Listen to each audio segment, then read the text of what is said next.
यो ब्रह्माणं विदधाति पूर्वम् यो वै वेदांश्च प्रहिणोति तस्मै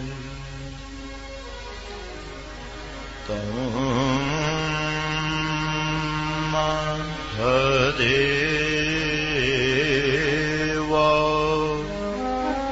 मात्मा बुद्धि प्रकाशम् मुमुक्षुर्वै शरणमहं प्रपद्ये ॐ शान्तिः शान्तिः शान्तिः।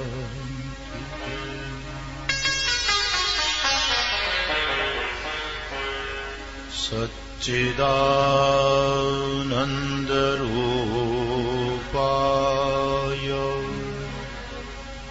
विश्वोत्पत्त्यादि हेतवे तापत्रय विनाशाय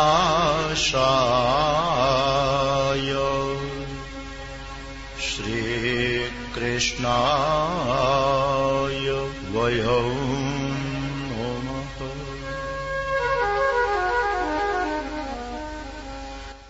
यो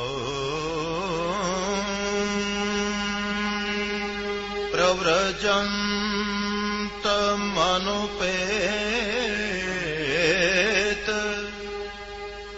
मपेत कृत्यम् द्वेपायिनो विरह कातर आजुहाव पुत्रेति तन्मयतया तरवोऽभिनेदो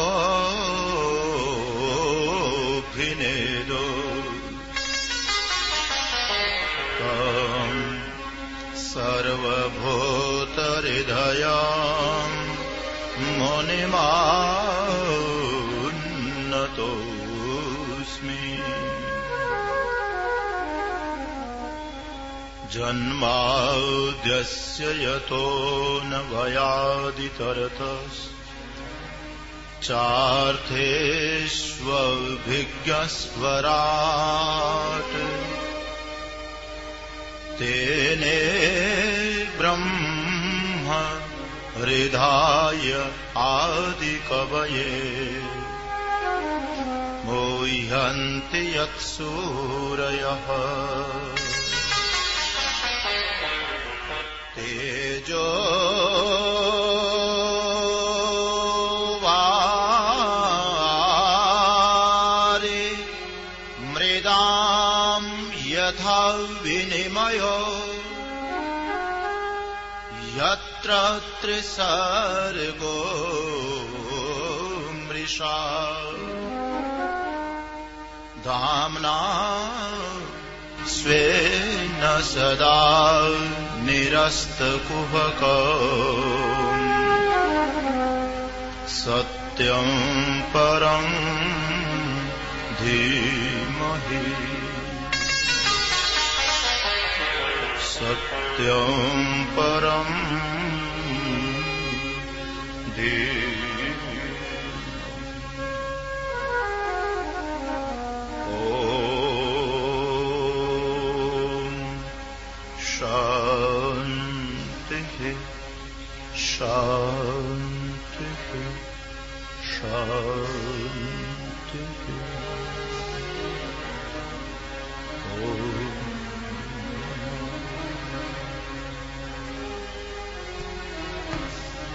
मुद्राष्टकम पाठ होगा। अधरं मधुरं वदनं मधुरम्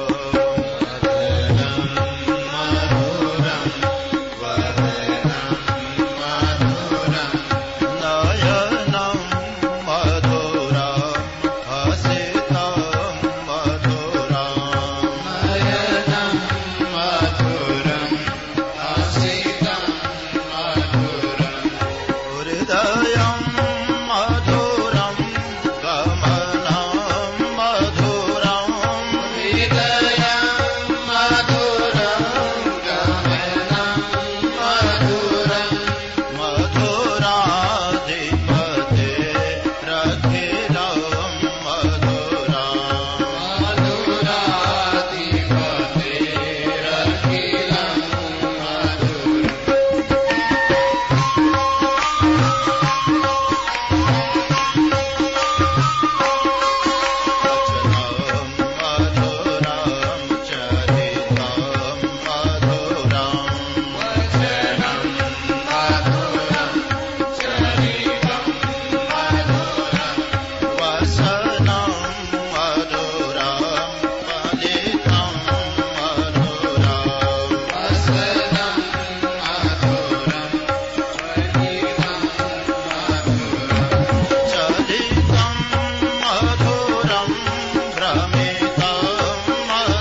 श्री कृष्ण गोविंद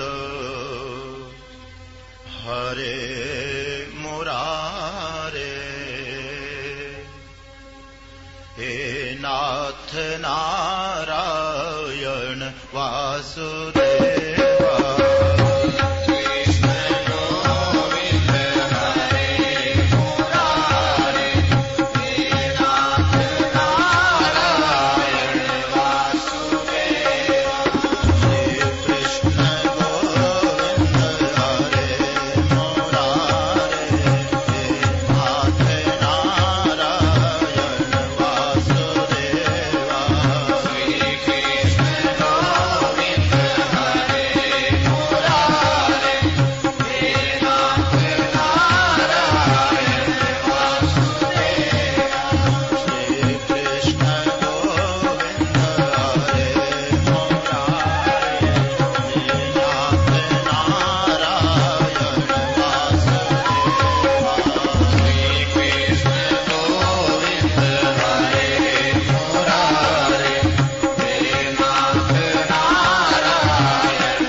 सनातन धर्म की जय, सद्गुरुदेव महाराज की, भागवत भगवान की, गोपाल कृष्ण भगवान की, सुखदेव जी महाराज की।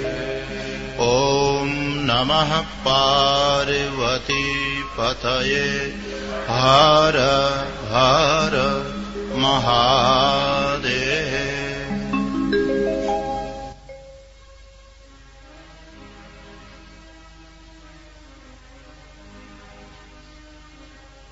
कस्मिन् युगे प्रवृत्तेयम् स्थाने वा केन हेतुना कुतः सन्नोदितः कृष्ण कृतवान् संहितां मुनिः। द्वापरे समनुप्राप्ते तृतीये युगपर्यये जातः पराशराद योगी वासव्यां कलया हरिः।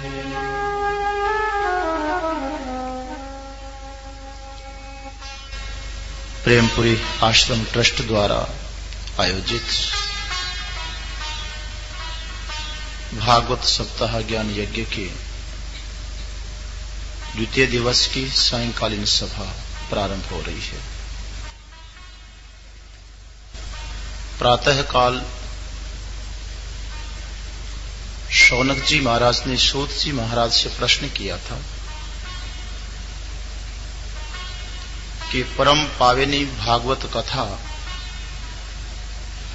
किस समय में, किस स्थान पर, किस निमित्त से, किसके द्वारा रची गई। इस भागवत कथा की आवश्यकता क्यों पड़ी, कहां पर किसने क्यों बनाया। सूत जी महाराज कहने लगे, हे ऋषियों, ये भागवत कथा का आविष्कार तब हुआ जब द्वापर युग के अंत में महर्षि पराशर जी के द्वारा वसु कन्या सत्यवती के गर्भ से भगवान के कला अवतार व्यास जी महाराज का जन्म हुआ था। व्यास जी महाराज साक्षात भगवान के अवतार, कला अवतार। एक दिन व्यास जी महाराज सरस्वती नदी के तट पर प्रातः प्रातः सूर्य उदय के समय उस पवित्र जल में स्नान करके एकांत में बैठे हुए थे। बैठे बैठे ही उनके मन में विचार आया। लोगों की भाग्यहीनता को देखा, विचार करने लगे, लोक का कल्याण कैसे होगा, लोगों की भलाई कैसे होगी। धीरे धीरे धीरे व्यक्ति के भीतर में रजोगुण प्रवेश कर रहा है, सात्विकताएं समाप्त होती जा रही है, पवित्रताएं समाप्त होती जा रही हैं। वेदों के प्रति जो अधिकार विशेष होना चाहिए उसका अभाव देखा जा रहा है। फिर भी लोगों का कल्याण कैसे हो, विचार करने लगे। और यही विचार करके उन्होंने बहुत बड़े बड़े काम भी किए। चारों वेद जो उस समय तक मिश्रित थे, मिले हुए थे, नियत अक्षरपाद, अनियत अक्षरपाद, गीति प्रधान आदि को लेकर के वेदों का विभाजन कर दिया। चारों वेदों का विभाजन किया। फिर देखा कि लोग वेद अध्ययन में भी उतनी योग्यता नहीं रखते हैं। उनके लिए पुराण ग्रंथों की रचना की, 17 पुराण बनाए। फिर भी व्यास जी ने देखा, इतिहास का बहाना लेकर के महाभारत जैसे विशाल महाभारत ग्रंथ की रचना कर दिया, इतिहास ग्रंथ का निर्माण। ये सब किया है, परंतु फिर भी विचार आ रहा था कि इतना मैंने कर लिया, फिर मन में प्रसन्नता क्यों नहीं है। इतने बड़े बड़े काम किए लोक कल्याण के लिए। प्रातः काल मैंने आपको संकेत दिया था। शौनक आदि ऋषि परलोक की चिंता कर रहे थे, मरने के बाद हमारा क्या होगा। और संसार के लिए बहुत कुछ किया, परंतु फिर भी मन में संतोष, प्रसन्नता नहीं आ रही है। बैठे विचार कर ही रहे थे, इतने में नारद जी महाराज का वहां पर आगमन हो गया। नारद जी महाराज को व्यास जी ने देखा, खड़े होकर के उनका सम्मान किया, सत्कार किया, आसन दिया। नारद जी महाराज व्यास जी को पूछने लगे, पाराशर्य प्रसन्न मंगल तो होना। पाराशर्य महाभाग भवत कच्चिदात्मना परितुष्यति शारीर आत्मा मानस एव भाव। देखो, किसी को समाचार पूछना हो, यद्यपि व्यक्ति को देखने से ही मालूम पड़ता है कि ये व्यक्ति प्रसन्न सुखी है कि दुखी है। उसका मुखमंडल उसकी शिकायत कर देता है। व्यास जी के चेहरे पर चिंता देख करके नारद जी समझ तो गए, कुछ न कुछ चिंता है। लेकिन सीधे ये नहीं कहा जाता है कि मुंह बिगाड़ के क्यों बैठे हो, ये कहना शोभनीय नहीं है। एक बुजुर्ग अपने द्वार के बाहर बैठे हुए थे, सामने से कोई व्यक्ति आया। वो बुजुर्ग को देख करके कहने लगा, दादाजी रो क्यों रहे हो। वो दादाजी कहने लगे, बेटा रो नहीं रहा हूं, भगवान ने मेरा चेहरा ही ऐसा ही बनाया है, रो नहीं रहा। पता नहीं कौन किस स्थिति में। पूछना हो तो उसकी एक सभ्यता होती है। पूछने लगे, पाराशर्य प्रसन्न मंगल हो, शरीर ठीक है, मन आत्मा प्रसन्न तो है, कैसे हैं आपको देखने से मुझे थोड़ा लगता है कोई चिंता में हो। व्यास जी महाराज करने लगे, नारद जी महाराज आप बिल्कुल ठीक बोल रहे हैं। अस्ति एवं मे सर्वमिदं त्वयोक्तम तथापि नात्मा परितुष्यते मे। आप ठीक कह रहे हो। सच्चाई यह है कि आप पूछ तो रहे हैं, लेकिन वास्तविकता यह है कि मुझे प्रसन्नता नहीं है। मगर मैं ये भी नहीं बता सकता हूं कि प्रसन्नता क्यों नहीं है। वो अव्यक्त है, अगाध है। अप्रसन्नता का मूल मेरे पकड़ में नहीं आ रहा है। शायद आप मेरी अप्रसन्नता का कारण समझ जाएं, तो मैं तो आपसे पूछ रहा हूं, क्यों? आप तो ब्रह्मा जी के मानस पुत्र हैं। पृच्छामहे त्वाम आत्म भवात्म भूतम। मैं आपसे पूछ रहा हूं, अप्रसन्नता का कारण क्या हो सकता है? मैंने बहुत बड़े बड़े काम किए, समाज के लिए बहुत कुछ किया, वेदों का विभाजन, पुराणों की रचना, इतिहास ग्रंथ का निर्माण, ये सब मैंने किया, लेकिन फिर भी भीतर में प्रसन्नता नहीं है। नारद जी महाराज कहने लगे कि हां आपने बहुत कुछ किया, लेकिन प्रसन्नता का काम तो अब तक किया ही नहीं। इन सबसे प्रसन्नता कैसे मिलेगी? प्रसन्नता का तो एक ही हेतु है, जब व्यक्ति परमात्मा के लिए कुछ करे। आपने तो दुनिया के लिए किया है। कई बुजुर्गों का अनुभव सुनते हैं ना, महाराज मैंने बहुत कुछ किया, बहुत किया। एक बार यहीं को एक सज्जन मिले थे, शाम के समय मिलने के लिए आए। कहने लगे, महाराज क्या करूं, मैंने समाज में बहुत कुछ किया, कई संस्थाएं बनवाई, कई संस्थाओं में मैं ट्रस्टी हूं, कहीं हॉस्पिटल का भी कुछ निर्माण करवाया, बड़े बड़े काम किए, समाज में बड़ी प्रतिष्ठा प्राप्त की, लेकिन कहते हैं कि घर में मेरी इज्जत नहीं है। दुनिया मानती है, लेकिन परिवार में कोई नहीं मानता। मुझे संतोष नहीं है। सच्ची बात, संसार में संतोष मिलेगा कहां? नारद जी महाराज कहते हैं, संतोष के लिए तो करना हो यह तो उत्तम श्लोक है गुणानुवर्णनम। प्रसन्नता तो वहां मिलेगी जहां उत्तम श्लोक भगवान नारायण का गुणानुवर्णन हो। प्रभु के लिए कुछ करिए, प्रभु का गुणगान करिए। व्यास जी, आप मेरे मुख पर प्रसन्नता देखते हो ना, यह प्रसन्नता कैसे मिल रही है, इसका राज मैं आपको बता देता हूं, आप भी वही काम करिए। मैंने संसार के लिए कुछ नहीं किया, न कोई संग्रह परिग्रह किया, मैं तो शरीर की भी परवाह नहीं करता हूं। फिर भी मेरे जीवन में जो प्रसन्नता आप देख रहे हैं उसका कारण है भगवान के प्रति मेरा समर्पण, भगवान का नाम।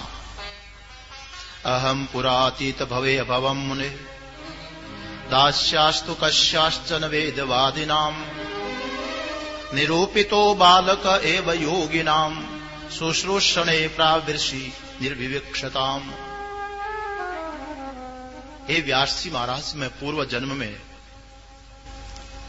माने पहले के कल्प में वेदवादी ब्राह्मण थे, उनकी एक दासी थी, उनका पुत्र था। एक बार बड़े बड़े योगी लोग वर्षा के समय चातुर्मास कर रहे थे। उन ब्राह्मणों ने मेरी मां को उन ऋषियों की सेवा में नियुक्त कर दिया। मैं भी उनके साथ में था। 4 महीने ऋषि लोग चातुर्मास कर रहे थे। प्रतिदिन उन ऋषियों का अपना नियम था, प्रातः काल 4 बजे उठना, स्नान आदि करना, ध्यान साधना करना, पूजा पाठ सत्संग करना, उनका नियम था। और आरती करना, फिर प्रसाद बांटना। भोजन भी करे तो पहले 15वां अध्याय का पुरुष सूक्त का पारायण करना, फिर भोजन पाना। वो संत 4 महीने जो उनकी दिनचर्या थी जैसे करते थे। माताओं, कृपा करो, ये जो आप कर रहे हो ना, मुझे मेहरबानी करिए, आप या तो पीछे वालों को दे दीजिए, नहीं तो इनको नीचे रख दीजिए।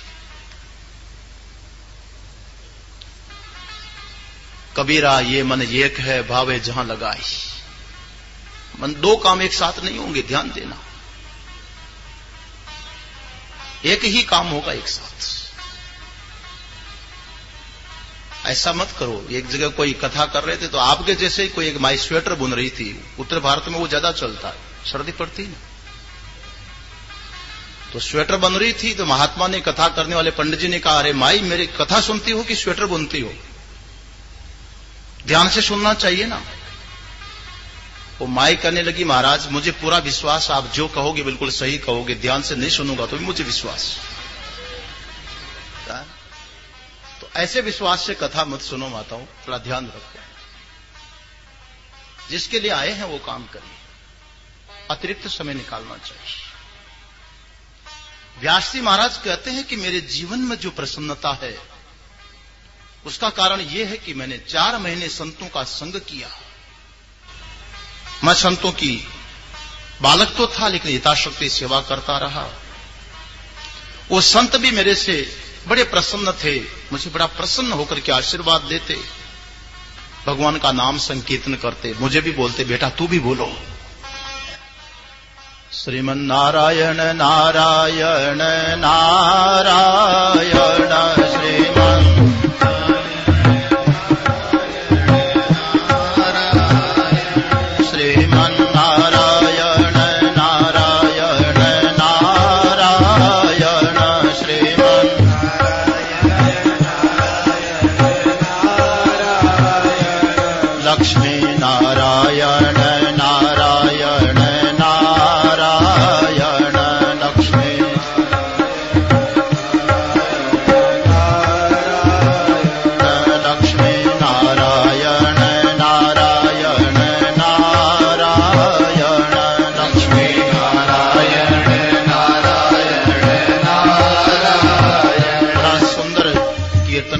थे। बच्चे को भी बोलते, बेटा तुम भी बोलो नारायण नारायण का, भगवान का नाम संकीर्तन।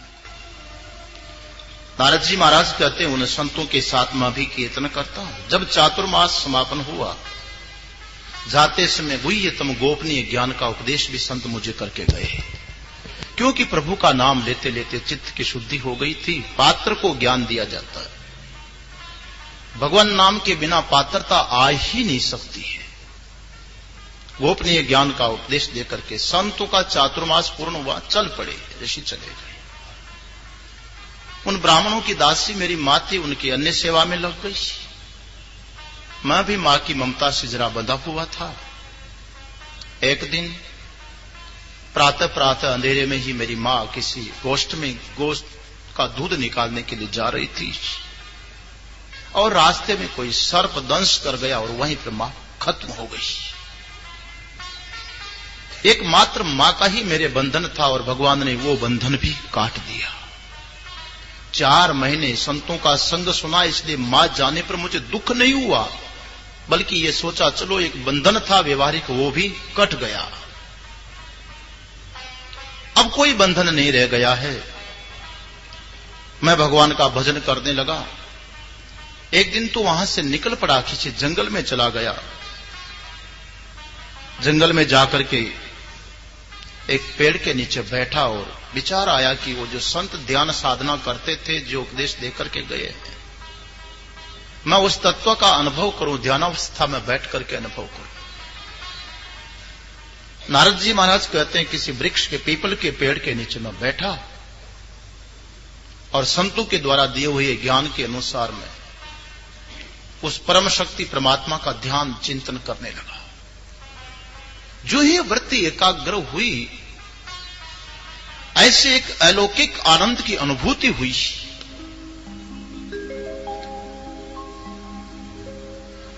आज तक वैसा आनंद मैंने कभी देखा नहीं।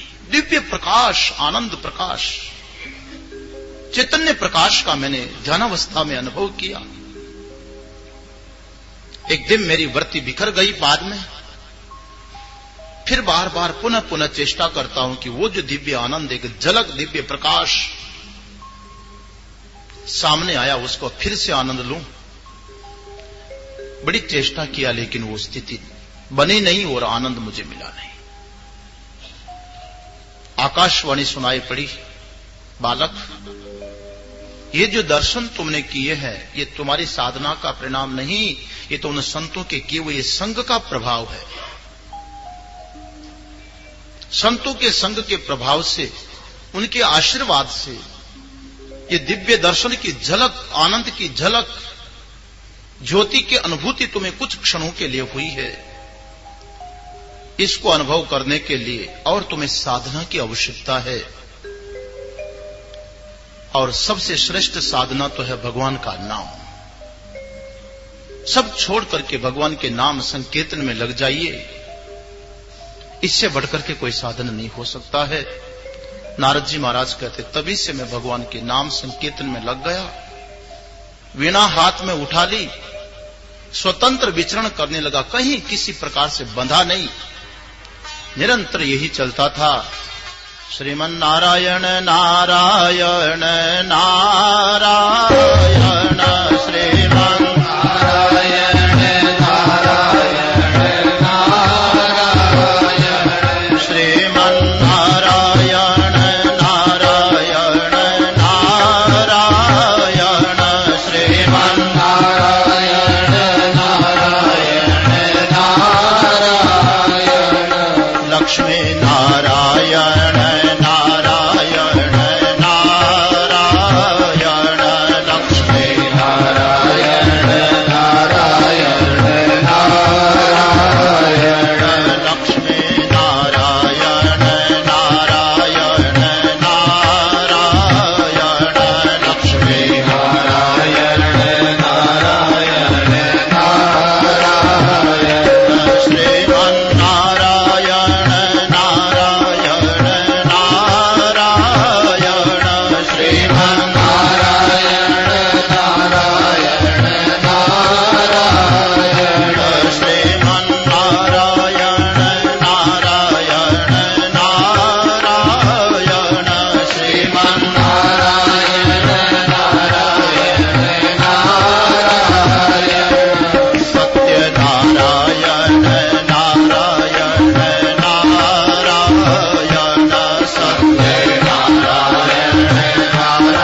नारद जी महाराज कहते मैं पूरे जीवन नाम संकीर्तन करता रहा। इतने में व्यास जी एक बार ऐसा हुआ, काल की गति प्रबल, अचानक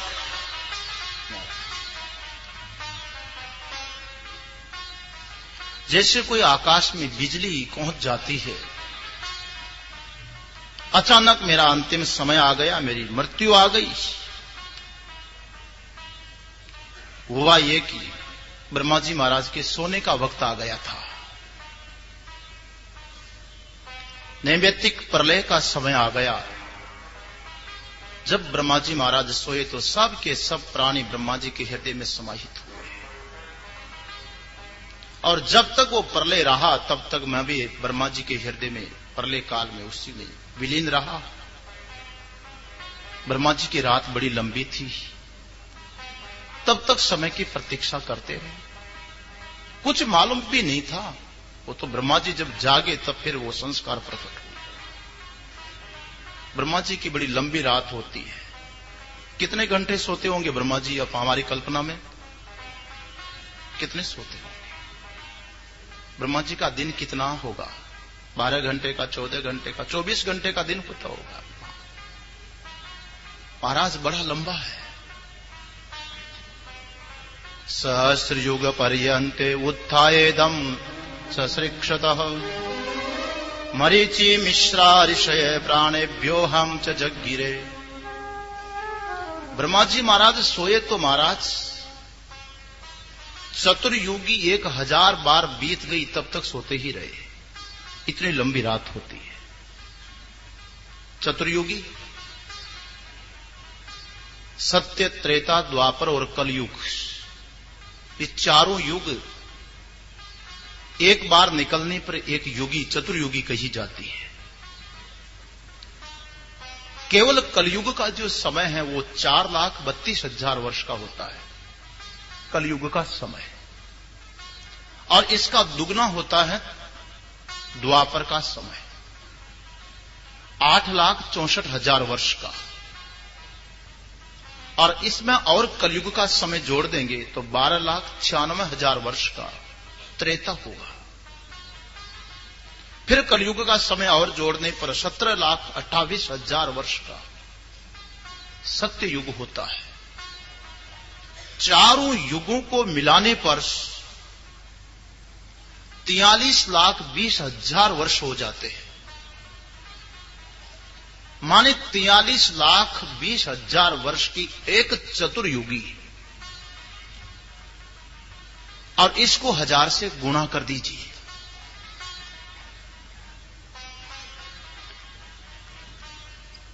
,43,20,000 वर्ष को 1000 से गुणा करने पर ब्रह्मा जी का एक दिन होता है, और जितना दिन होगा उतने ही ब्रह्मा जी के बराबर होते हैं रात और दिन। माने इतने वर्षों तक ब्रह्मा जी जब सोए रहे तो नारद जी महाराज कहते हैं मैं भी उनके हृदय में विलीन रहा, और जब ब्रह्मा जी महाराज जागे तो फिर सृष्टि होने लगी। मरीचि मिश्रा ऋषय प्राणेभ्यो हम च जगगिरे। मरीचि आदि ऋषियों का जब मानस से संकल्प से प्राकट्य हुआ, नारद जी महाराज कहते मेरा भी उन्हीं के साथ में प्राकट्य हुआ। मैं ब्रह्मा जी के उस शरीर से अव्यक्त रूप से फिर व्यक्त अवस्था में आ गया, प्रकट हो गया। मुझे उस समय के संस्कार याद रहे। कल्पना करो हमारे अंतःकरण में कैसे कैसे संस्कार अडिग होते हैं। लोग कहते हैं कि हमको याद नहीं रहता, सुनते तो बहुत है महाराज, याद नहीं रहता है। याद नहीं है फिर भी याद है। अंतःकरण में संस्कार गिर चुके हैं, समय आने पर प्रकट हो जाते हैं। ब्रह्मा जी महाराज जागे, नारद जी महाराज का प्राकट्य हुआ।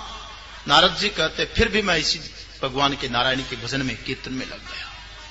कहीं संसार की कोई आसक्ति नहीं है, बस प्रभु मेरे हैं, मैं प्रभु का हूं, एक ही संबंध है। जो व्यक्ति भगवान के साथ संबंध जोड़ लेता वही सदैव प्रसन्न रह सकता है।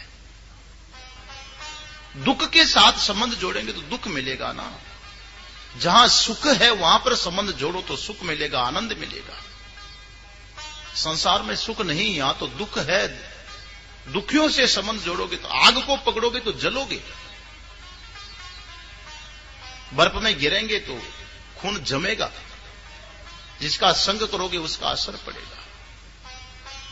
अब संसार में जहां सुख नहीं है वहां सुख की कामना करे, आश्चर्य की बात। ये संसार तो ऐसा है महाराज, जहां देखो वहां दुख ही दुख मिलता है। दुखालयम अशाश्वतम कहा है भगवान ने। एक देवी होती है, देवी या बंबई वाले मनाते हैं कि नहीं, एक शीतला देवी होती है गुजरात में होती है। शीतला देवी का वाहन क्या है, किस पर चढ़ती है? गधे पर। अब मान लीजिए कोई श्रद्धालु शीतला देवी को प्रसन्न कर ले, आराधना करते करते खुश कर ले, और शीतला देवी प्रसन्न होकर के बोले, भक्त तुमने मेरी बड़ी भक्ति की है, वरदान मांग ले, वरम ब्रूहि। और वरदान मांगने वाला बोले कि हे देवी ऐसी कृपा करो मुझे, महाराणा प्रताप के जैसे घोड़ा था ना, चेतक घोड़ा, एक ऐसा घोड़ा दे दीजिए। शीतला देवी क्या बोलेगी? अरे भले मानस सोच समझ करके तो मांगता, मेरे पास घोड़ा होता तो मैं गधे पर काहे को बैठती।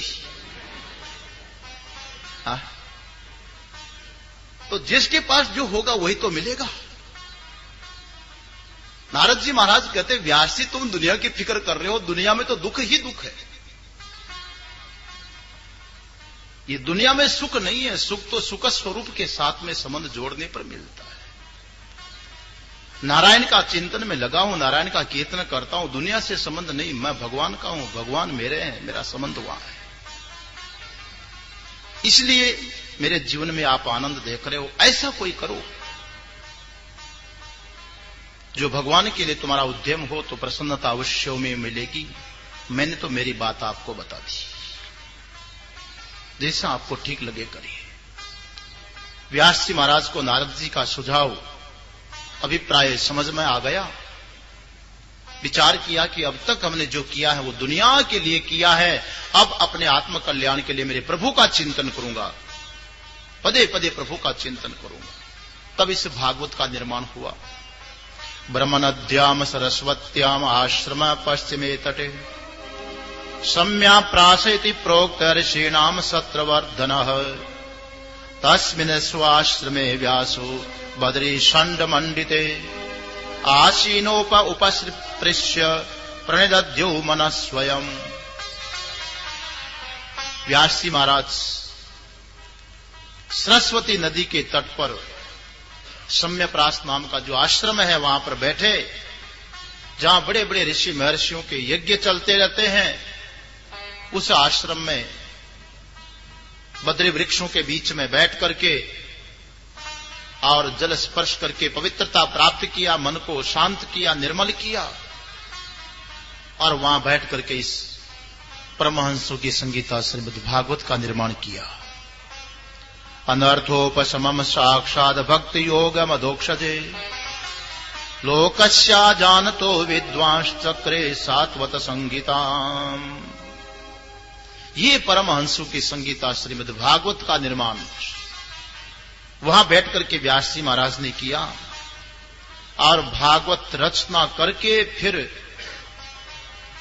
अपने पुत्र सुखदेव जी महाराज को इस भागवत का श्रवण करवाया। एक बार स्वयं ने पहले पढ़ा, विचार किया कहीं त्रुटि तो नहीं रह गई है।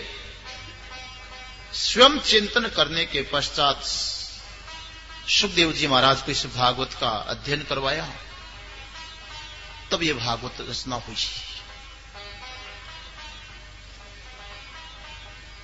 शौनक जी, सूत जी महाराज कहते हैं कि अब मैं इस भागवत के प्रधान जो श्रोता है उसके जन्म, उसके कर्म और उसके मोक्ष की कथा मैं तुमको सुना रहा हूं। अब जो प्रसंग हमारे सामने आ रहा है सज्जनों, बड़ा महत्वपूर्ण प्रसंग है, यहां समझने की बात है। ये ऐसे पुरुष का जन्म जो भागवत श्रवण का अधिकारी है। भगवान की महिमा किसके समझ में आती है, किसका कल्याण होता है, और उस व्यक्ति के जीवन की पूर्व भूमिका कैसी होनी चाहिए, उसका जन्म से पूर्व का वातावरण कैसा होना चाहिए, माता पिता कैसे हो, मां कैसे हो, पिता कैसे हो, दादी कैसे हो, परदादी कैसी हो, और कैसी जगह पर परीक्षित जैसे भक्त का जन्म होता है, ये बताने के लिए बड़ा सुंदर प्रसंग सूत जी महाराज शौनक जी को श्रवण करवा रहे हैं। यदा मृधे कौरव संजयानाम वीरेश्वथो वीर गतिम गतेषु बरिकोदरा विद्ध गदाभि विमर्श भग्नोरुदंडे धृतराष्ट्रपुत्रे। शौनक जी, ये उस समय की बात है जब कौरव और पांडव युद्ध में भीमसेन की गदा के द्वारा दुर्योधन की जंघा टूट चुकी थी, और उस समय दुर्योधन का प्रिय कार्य करने की दृष्टि से अश्वत्थामा ने शिविर में सोए हुए द्रौपदी के पुत्रों के सिर उतार करके ले जाकर के भेंट किए थे। अबोध बालकों का सिर उतार दिया। प्रातः काल होने पर जब पता चला द्रौपदी के पुत्रों के सिर उतार दिए गए हैं, अश्वत्थामा ने सिर उतारा है, उधर ले जाकर के दुर्योधन को दिया। अश्वत्थामा ने, लो तुम्हारा कांटा निकाल दिया। पांडवों के सिर उतार कर दुर्योधन ने हाथ में लेकर के देखा, देखते ही समझ गया, रे अश्वत्थामा तुमने गलत काम कर दिया, पांडवों के सिर नहीं है, द्रौपदी के पांचों पुत्रों के सिर है, तुमने बड़ा गलत काम किया, वंश को ही समाप्त कर दिया, बहुत गलत काम किया। दुर्योधन को भी अच्छा नहीं लगा। जब स्वामी का प्रिय करने के लिए काम किया, उस स्वामी को कार्य प्रिय नहीं लगा। वो सुन करके अश्वत्थामा को कोई गलत पाप कर्म करता तो भीतर से कलेजा कांपता है, उसका दिल मना करता है गलत काम है, और जिसके लिए किया यदि वो व्यक्ति कहे कि तुमने गलत किया है तो फिर तो साफ दिल बोलता है बड़ा अनर्थ हो गया। भीतर ही भीतर उस व्यक्ति का दिल बिल्कुल कमजोर हो जाता है। और इधर प्रातः काल होते जब घटना का पता चला तो ओहो, द्रौपदी तो विलकने लगी, छटपटाने लगी। जब द्रौपदी की दशा दयनीय होगी, अश्रुधारा बह रही है, विलक रही है द्रौपदी, वो देख करके अर्जुन को बड़ा क्रोध आया अश्वत्थामा की कृति पर, और द्रौपदी के सामने प्रतिज्ञा कर बैठता है। तदा शुचस्ते प्रमृज्यामि भद्रे यद ब्रह्म बंधो शिर आततायिनः गांडीव मुक्तै विशिकैर उपाहरे त्वाक्रम्य यत् स्नास्यसि दग्धपुत्रा। द्रौपदी, जिस आतताई ने तुम्हारे पुत्रों के सिर उतारे हैं, उस ब्रह्म बंधु का सिर उतार करके मैं तुम्हारे सामने ला करके रखूंगा, और जब पुत्रों की अंत्येष्टि क्रिया की जाएगी उसके पश्चात स्नान किया जाता है, उस आतताई अश्वत्थामा के सिर के ऊपर बैठ करके तुम स्नान करोगी, तब मुझे संतोष होगा। अर्जुन ने प्रतिज्ञा कर लिया, भगवान श्री कृष्ण को सारथी बनाया, धनुष उठाया और अश्वत्थामा को पकड़ने के लिए दौड़ पड़े। अश्वत्थामा को जब मालूम हुआ तो उसने भी अपना रथ आगे दौड़ा दिया, भागने लगा। दौड़ते दौड़ते दौड़ते जब अश्वत्थामा के घोड़े थक चुके, तब उसने देखा कि बचना बहुत मुश्किल। एक ही उपाय था, ब्रह्मास्त्र का। अर्जुन के ऊपर ब्रह्मास्त्र का संधान कर दिया, छोड़ दिया। ब्रह्मास्त्र की धधकती हुई आग चारों दिशाओं से जब अर्जुन की ओर आई, आतताई का सिर उतारने वाला अर्जुन घबरा गया, भगवान श्री कृष्ण को प्रार्थना करने लगा, भगवान रक्षा करिए, मेरी रक्षा करिए प्रभु। कृष्ण कृष्ण महाबाहो भक्तानाम अभयंकर है। हे कृष्ण, हे विशाल भुजा, भक्तों को अभय देने वाले, ये जलती हुई आग मेरी ओर आ रही है। रक्षा करने में प्रभु एकमात्र आप ही समर्थ हैं, आप ही मेरी रक्षा कर सकते, बचाइए प्रभु। इमेदम श्रुतकुतो वेति देव देव न वेद्यमहम सर्वतो मुखमायाति तेज परम दारुण। देखो प्रभु, चारों ओर से ये तेज मेरी ओर आ रहा है, मैं समझ नहीं पा रहा हूं ये कैसी आग है। भगवान श्री कृष्ण कहने लगे, अर्जुन तुम चिंता मत करो, घबराओ मत, ये तो अश्वत्थामा का छोड़ा हुआ ब्रह्मास्त्र है, उसकी आग है। तुम भी ब्रह्मास्त्र का संधान करो, ऐसा ब्रह्मास्त्र छोड़ो कि तुम्हारे ब्रह्मास्त्र में अश्वत्थामा के ब्रह्मास्त्र की आग समा जाए और समेट लो इसे। भगवान के कहने पर अर्जुन ने ब्रह्मास्त्र छोड़ा, अश्वत्थामा के ब्रह्मास्त्र की जो भयंकर आग थी उसको समेट लिया। उसके बाद अश्वत्थामा को पकड़ने के लिए दौड़ पड़े। दौड़ते दौड़ते आखिर में अश्वत्थामा को पकड़ दिया। जो ही अश्वत्थामा को पकड़ा, भगवान श्री कृष्ण कहने लगे, अर्जुन उतार दे इसका सिर, धड़ से अलग कर दे। भगवान तो अर्जुन की परीक्षा कर रहे थे। भगवान श्री कृष्ण कहने लगे, अर्जुन इस आतताई ने बहुत बड़ा अनर्थ किया है। मत्तम प्रमत्तम उन्मत्तम सुप्तम बालम स्त्रियम जड़म प्रपन्नम वीरथम भीतम न रिपुम हंति धर्म वितु। देखो, धर्म को जानने वाला जो व्यक्ति होगा वो इतने लोगों पर प्रहार नहीं करता है, चाहे शत्रु भी हो, लेकिन ऐसी स्थिति में है तो उन पर प्रहार नहीं करेगा, उनको मारेगा नहीं। मत्तम प्रमत्तम उन्मत्तम सुप्तम बालम स्त्रियम जड़म। कोई व्यक्ति असावधान है, कोई नशे में है, या कोई पागल है, कोई सोया हुआ है, कोई व्यक्ति बालक है, स्त्री है, अविवेकी है या शरणागत हो जाता है, रथहीन है, सामने वाला रथ के ऊपर चढ़ा हुआ है, कोई व्यक्ति भयभीत हो जाता है, तो शत्रु होने पर भी उसको मारना नहीं चाहिए। भले ही रिपु है लेकिन मारा नहीं जाता। धर्म को जानने वाले ऐसा अनर्थ नहीं करते हैं। लेकिन इस आतताई ने द्रौपदी के सोए हुए अबोध बालकों को, निद्रा में सोए हुओं को मार करके सिर उतारा है। ये जिंदा छोड़ने लायक नहीं है। भगवान तो परीक्षा कर रहे थे। अर्जुन ने विचार किया कि आखिर अश्वत्थामा है तो गुरु पुत्र। भगवान तो बोलते हैं लेकिन मेरी आत्मा नहीं बोलती है कि सिर उतार। चलो, जिसके सामने प्रतिज्ञा करके आया था वहां उपस्थित कर देता हूं, वो क्या बोलती है।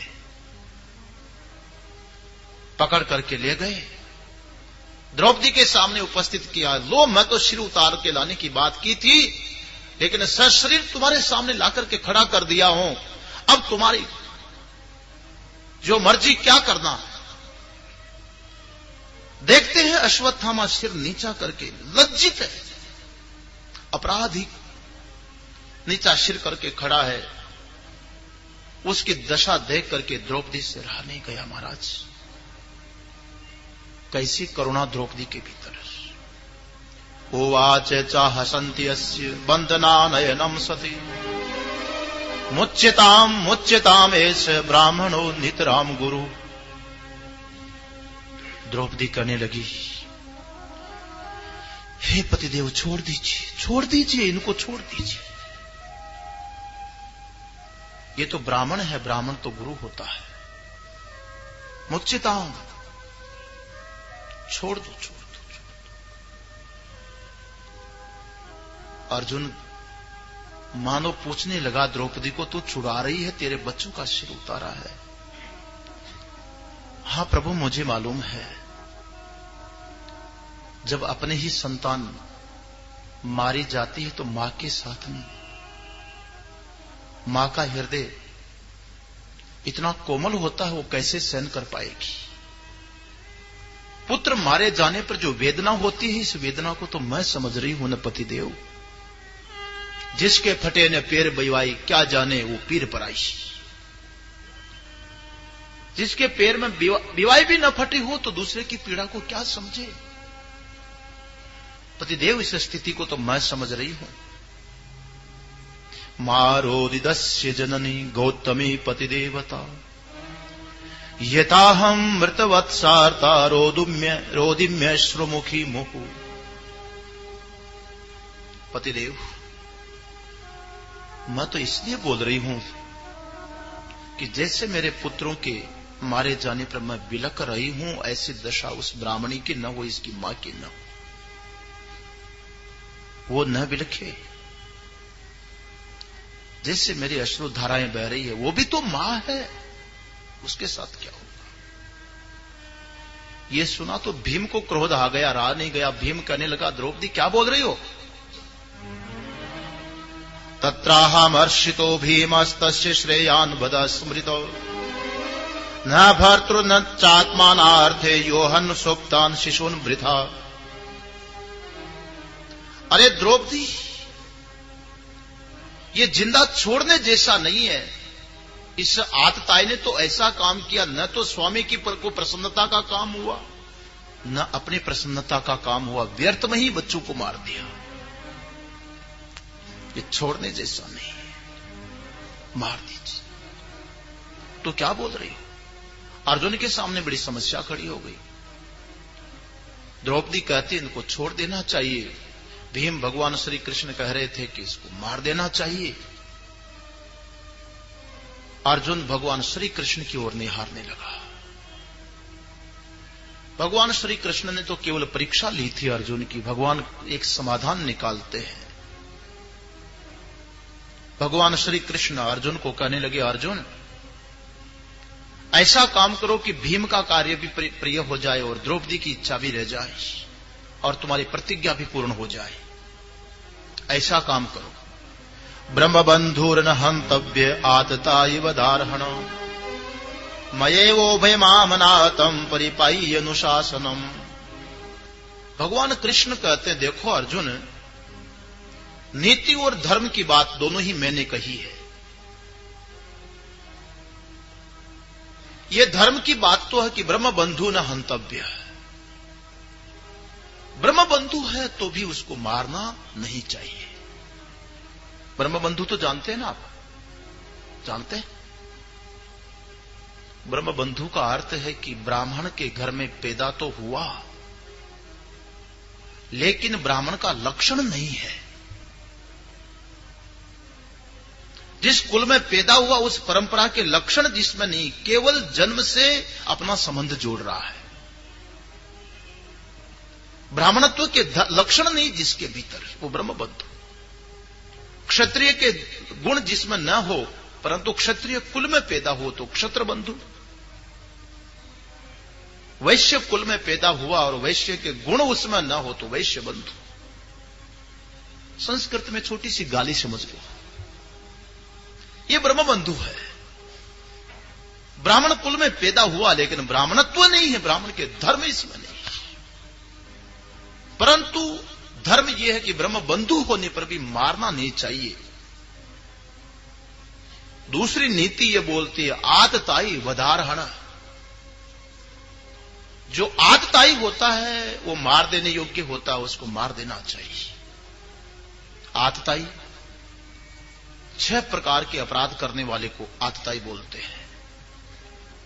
अग्निदो गर्दश्चैव शस्त्रपाणि धनापह क्षेत्र दारापहर्ता च षड एते आततायिनः। आतताई उसको कहते हैं जो 6 प्रकार के अपराध कर रहा है। किसी के घर में आग लगा दे,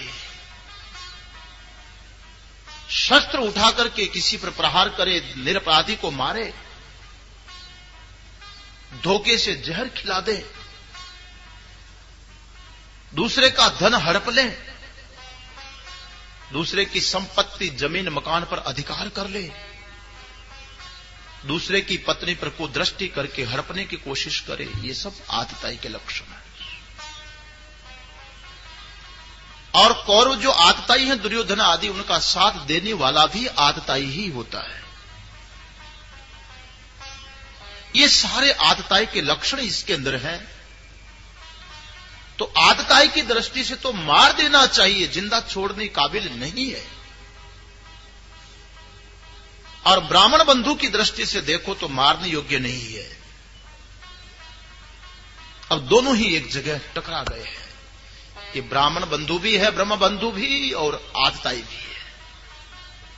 अर्जुन, ऐसा काम करो कि दोनों बात ठीक हो जाए और मुझे भी जिसमें प्रसन्नता हो, ऐसा काम करो।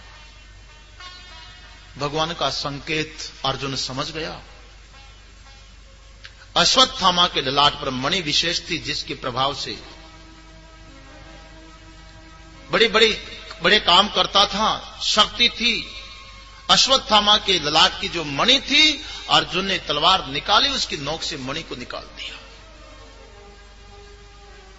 मणि निकलते ही अश्वत्थामा निस्तेज हो गया।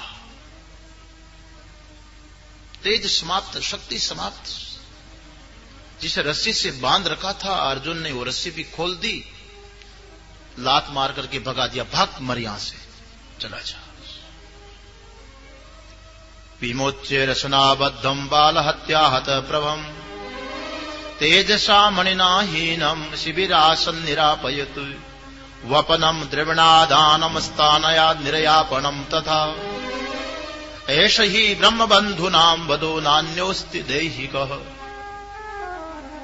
सूत जी महाराज कहते हैं, देखो, इसीलिए जो कोई ब्रह्म बंधु हो तो उसको देही से, शरीर से मारने का विधान नहीं है, बल्कि उनका तो यही वध है, वपनम, सिर के बाल उतार दो, द्रविणादानम, सारा धन छीन लो, स्थान से बाहर निकाल दो। बस यही ब्राह्मण बंधु का वध है, शरीर से मारने का विधान नहीं है। छोड़ दिया, निकाल दिया। लेकिन महाराज, दुष्ट व्यक्ति होता, वो कहां अपनी दुष्टता का त्याग करेगा? सज्जन सज्जनता का त्याग नहीं करता, दुष्ट दुष्टता का त्याग नहीं करता। छोड़ने के बाद उसने सोचा, इस पांडवों का तो वंश ही समाप्त करना है। देखा, 5 के सिर तो उतार दिए, लेकिन एक जगह और है। अभिमन्यु का बीज उत्तरा के गर्भ में पड़ा हुआ है। यदि वो संतान पैदा हो जाएगी तो फिर वो वंश तो चल जाएगा, उसको भी नष्ट करूंगा। विचार किया, थोड़े आगे बढ़ जाइए। गोविंद जय जय गोपाल जय जय गोविंद जय जय गोपाल जय जय गोविंद जय जय गोपाल जय जय गोविंद जय जय गोपाल जय जय राधा रमण हरि गोविंद जय जय राधा रमण हरि गोविंद जय जय राधा रमण हरि गोविंद जय जय राधा रमण हरि गोविंद जय गोविंद जय जय गोपाल जय जय गोविंद जय जय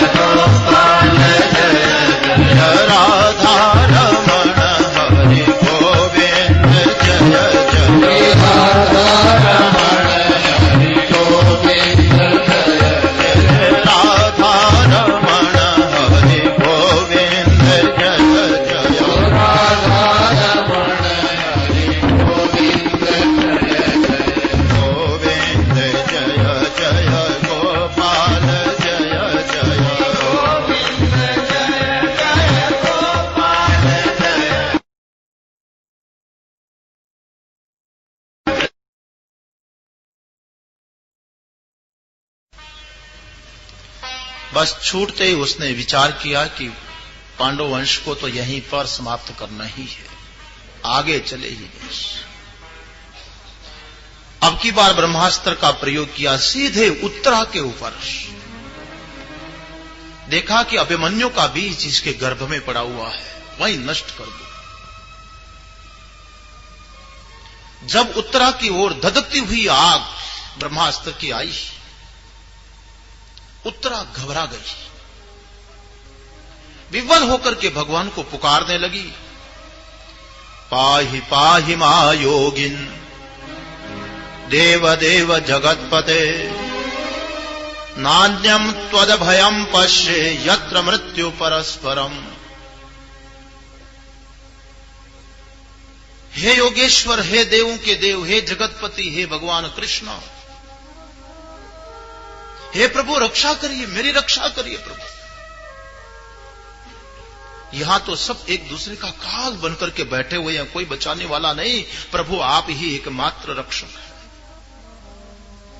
माम अभिद्रवति माम ईश शरस्तप्ताय शो विभो कामम दहतु माम नाथ मामे गर्भो निपात्यताम। हे भगवान ऐसी कृपा करो, भले ही मैं जल करके भस्म हो जाऊं, लेकिन मेरा जो गर्भ है उसकी रक्षा हो जाए, मेरे पति का बीज वो सुरक्षित रह जाए, मेरे गर्भ का पतन न हो प्रभु। मुझे मरने का कोई डर नहीं है, परंतु मेरे जो पति की संपत्ति मेरे भीतर में है उसकी रक्षा होनी चाहिए। जब भगवान को पुकारा तो भगवान करुणा निधान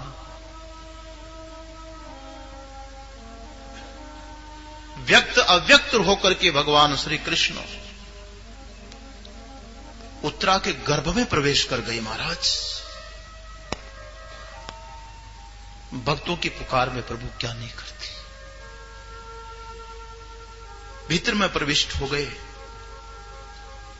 सुदर्शन चक्र के द्वारा उस गर्भस्थ शिशु की रक्षा करने लगे। स्वमाया आवृणितो गर्भम,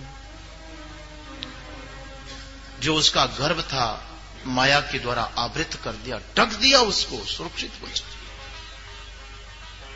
जब अश्वत्थामा का ब्रह्मास्त्र उत्तरा का बाल भी बांका नहीं कर सका, ऐसी स्थिति देख करके मां कुंती प्रभु की लीला देख करके गदगद हो गई। हे नाथ, हमारे जीवन में विपत्तियों की तो कमी नहीं है, लेकिन ये विपत्तियां भी हमें तो वरदान होकर के आ रही है। भगवान श्री कृष्ण की भूरी भूरी स्तुति करने लगी, कुंती स्तुति करने लगी। नमस्ये पुरुषम त्वाम आद्यम ईश्वरम प्रकृते परम अलक्ष्यम सर्वभूतानाम अंतर्बहिरवस्थितम। हे पुरुष, आपको मैं नमस्कार करती हूं, आप ही आद्य ईश्वर हैं, प्रकृति से पर पुरुष, प्राणियों के भीतर बाहर सर्वत्र आप विद्यमान हैं। हे प्रभु, आपको बार बार मेरा वंदन है। कृष्णाय वासुदेवाय देवकी नंदनाय च नंद गोप कुमाराय गोविंदाय नमो नमः। हे कृष्ण, हे वासुदेव, हे देवकी नंदन, हे नंद गोप कुमार, हे गोविंद, बार बार आपको प्रणाम है, मेरा नमस्कार है प्रभु। और क्या था कुंती के पास? समर्पण था, प्रभु के प्रति समर्पण। प्रार्थना करते करते कहने लगी, भगवान, मैं ये नहीं बोलती हूं कि हमें विपत्ति मत देना, मैं तो विपत्ति मांग रही हूं आपसे। विपदः सन्तु न शश्वत तत्र तत्र जगद गुरो भवतो दर्शनम यत् स्याद पुनर्भव दर्शनम। हे प्रभु, मेरे पर तो ऐसी कृपा करिए, हमारे जीवन में एक एक कदम कदम पर विपत्ति विपत्ति आती रहे। भगवान श्री कृष्ण कहने लगे, बुआ जी, ये क्या मांग रही हो? आज आज तक कोई मंदिर में जाकर के ये नहीं बोलता कि भगवान मेरे घर में विपत्ति भेज देना, रोग भेजना, कलह भेजना। कोई मांगता है? ऐसा तो कोई मांगता ही नहीं है कि विपत्ति देना, तुम विपत्ति मांग रही। कुंती बोलती है भगवान मैं तो सोच समझ करके मांग रही हूं। मुझे मालूम है प्रभु, जब जब हमारे ऊपर विपत्ति आई, चाहे लाक्षागृह में आग लगी हो, चाहे भीम को जहर दिया हो, चाहे हमारे पुत्र वधू की दुर्दशा की हो, और चाहे इस उत्तरा की स्थिति हुई हो, चाहे द्रौपदी के पुत्रों के सिर उतारे हो, जब जब भी हमारे ऊपर विपत्ति आई, हे नाथ हमने तो आपको ही पुकारा, और हमारी पुकार पर आप दौड़े आए। हमारी विपत्ति को तो प्रभु आपने हरण कर लिया, और आपके दर्शन तो हमें मुफ्त में ही मिले। आए तो विपत्ति मिटाने के लिए, लेकिन दर्शन हो गए ना। विपत्ति न होती तो नाथ आप नहीं आते। नेवाहत्य विधातुम वै त्वाम अकिंचन गोचरम। आप तो नाथ उनके हैं जो अकिंचन होते, जिनका कोई नहीं होता है ना। सुनेरी मैंने निर्बल के बल, जिसके कोई नहीं होता उसके भगवान होते हैं प्रभु। इसलिए हम तो विपत्ति में आपको पुकारते हैं। ऐसे जो लोग हैं जिनको नशा चढ़ा हुआ है, वो आपको याद न करे। जन्म ऐश्वर्य श्रुत श्रीभीरेदमान मद पुमान, नेवार्हत्य विधातुम वै त्वाम अकिंचन गोचरम। जिन लोगों को नशा चढ़ा हुआ है, अच्छे कुल में जन्म लेने का नशा किसी को चढ़ा हुआ हो, ऐश्वर्य का नशा, विद्या या संपत्ति का नशा चढ़ा हुआ, वो लोग भले ही आपको याद न करे प्रभु, हमारे तो सब कुछ आप हैं नारायण। आप तो अकिंचनों के हैं।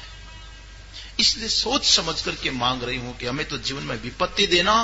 जब जब विपत्ति आती है तो हम आपको पुकारते हैं, आप दौड़े आते हैं, हमारी विपत्ति का निवारण हो जाता है। आपके दर्शन हमें ऐसे ही मुनाफे में हो जाता है।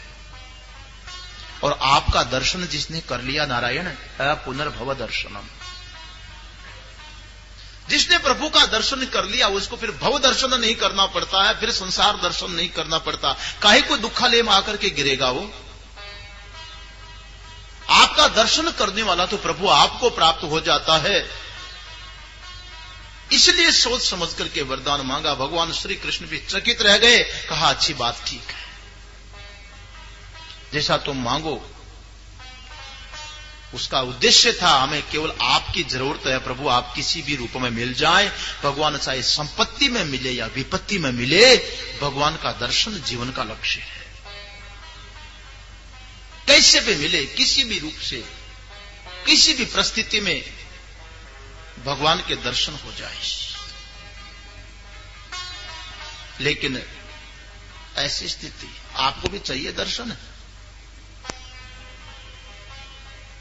कुंती जैसी स्थिति है। एक संत जी गंगा किनारे 2-4 शिष्यों को लेकर के बैठे थे।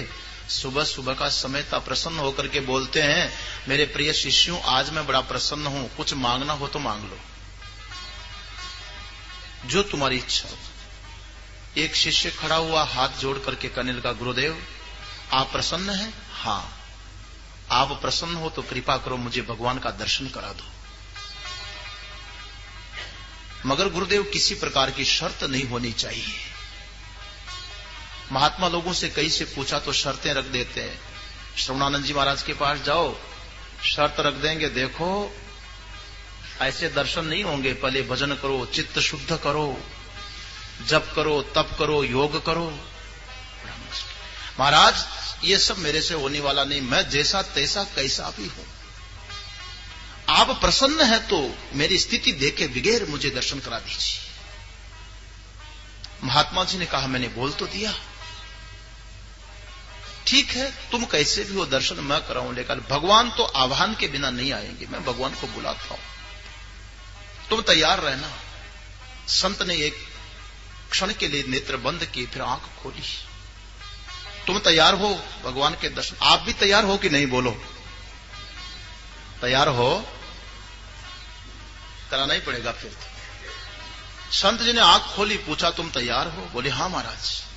आंख बंद कर ली, फिर आंख खोली, फिर पूछा तैयार हो? जी महाराज तैयार है। जल्दी करिए महाराज, न जाने इस श्वास का आना हो कि न हो, कई प्राण निकल गए तो दर्शनों भी ने हमारा जीवन चला जाएगा, जल्दी करिए। महात्मा जी ने कहा अच्छी बात, फिर बुला करके लाता हूं। नेत्र बंद किया, फिर आंख खोली। तैयार हो ना? हाँ महाराज जी तैयार है, आप बुलाइए तो सही। फिर आंख बंद की, फिर आंख खोली। कहा अच्छा भगवान को बुला करके लाया हूं। थोड़ी ही दूर में आकर के प्रभु विराजे हुए हैं। भगवान ने कहा कि देखो संत जी, तुम कहते हो तो भक्तों को दर्शन करा दूंगा, दे दूंगा मेरा दर्शन। उनकी स्थिति नहीं देखूंगा, बिना स्थिति के दर्शन दे दूंगा, लेकिन दर्शन करने के बाद क्या होगा मैं बता देता हूं। उनको रिजल्ट बता देना, भक्तों को बोल देना, जो ही दर्शन करेंगे आंख से अंधे हो जाएंगे, कान से बहरे हो जाएंगे, पैरों से लंगड़े हो जाएंगे, वाणी से मुंह गूंगे हो जाएंगे। दर्शन तो दूंगा लेकिन बाद में स्थिति ये होगी। ये भगवान ने संदेश भेजा है। बोलो भक्तों तुम तैयार हो?